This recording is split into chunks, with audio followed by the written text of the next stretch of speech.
Welcome everybody, I'm Troy, and today I am going to be trying out gouache paints for pretty much the first time. If you're not familiar with gouache, it's a paint that's somewhere in between a watercolor and an acrylic paint. It can be thinned out with water so it approximates what a watercolor would look like, or it can be used with less water to approximate what an acrylic paint would be like. The cool thing about it is that you can do both techniques in the same painting, which is something I think I want to try to do with what I'm working on today. I first became interested in gouache after watching a video from comic artist Francis Manipul. He does quite a bit of comic art paintings with gouache that come out looking really awesome. So after seeing his work, I want to try that out because I do a lot of similar style art, and I'd love to try out what I could do with gouache on my art. So I will be working with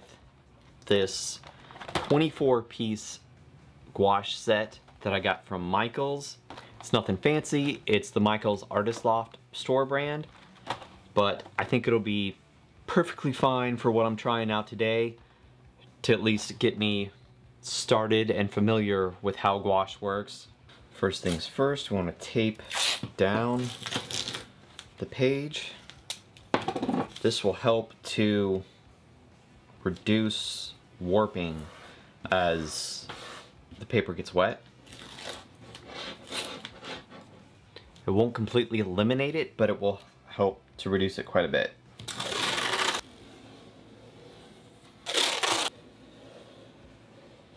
I want to give it a little bit of a blue base tone. I think I want to make the background kind of a cool blue, and then bring in some more warmth in the colors on the figure.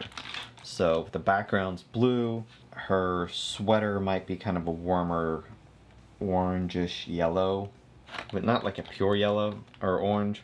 I'm gonna pull that out as something I'm gonna use. I'll definitely be using yellow ochre more than the lemon, but have that out just in case. Probably use some of that for a little burnt sienna to mix with the ochre for a little bit of skin tone probably. Pull out white. I think I can get away without using white, but I'm gonna have it there just in case. I'm gonna have scarlet. I think I want more of a blush tone than an orange for the sweater, so I'm gonna pull the orange back and not use that. I've got a glass of just regular clean water that I'm going to keep clean. This is for wetting the paint. And then I've got dirty water, which is going to be for cleaning brushes.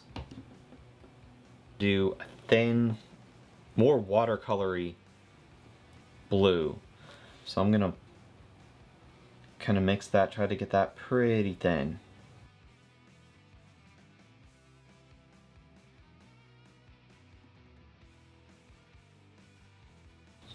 Now the thing about gouache is that it can go from super thin like this to opaque. So the spots where I'm, getting in on the figure a little bit, I should be able to just paint over that with more opaque and it not cause a problem.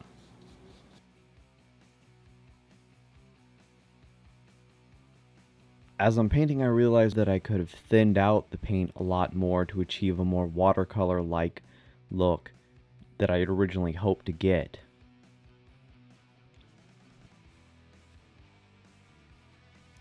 I'm really happy with how the paints blend, both on the palette and on the paper. It makes finding the right color and shade relatively easy.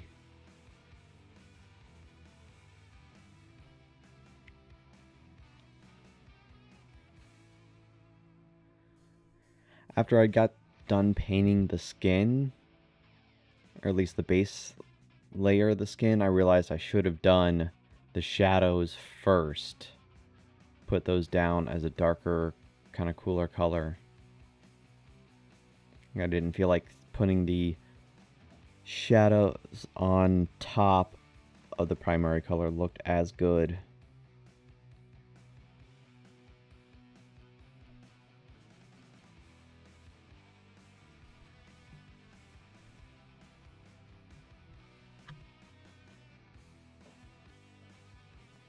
Don't think it looks bad, but I think it could have looked a lot better.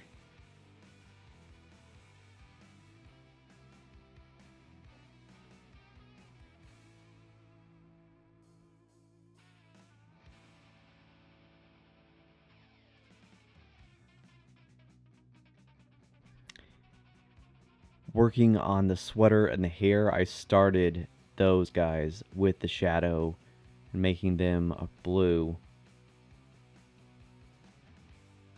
Basically just using the color from the background. Since I wanted the figure to be lit by warm light, I wanted the shadows to be a cool color.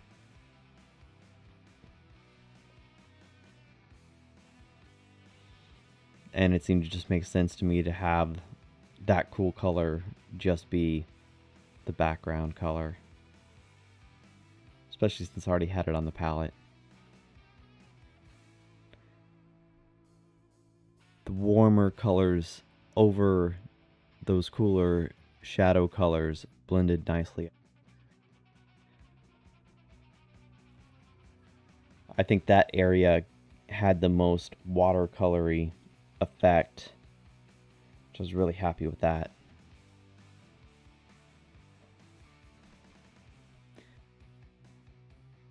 So the camera stopped right when I was doing her face, and so I didn't get that recorded. Sorry about that.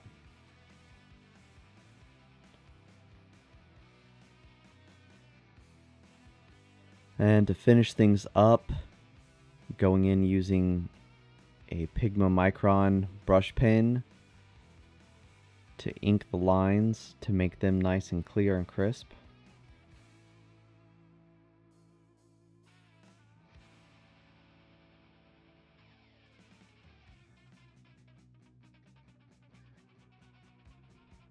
I'm quite happy with my first use of gouache, and I think I'll definitely be experimenting more with it in the future. So be sure to subscribe for that. And while you're there, go ahead and hit that like button and ring the bell icon.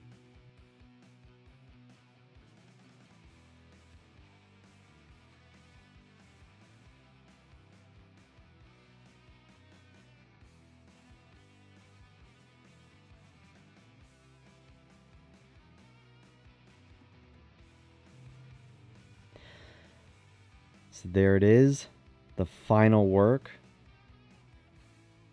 painted in gouache. Hope you enjoyed it. Let me know what you think about it in the comments, and I'll see you next time.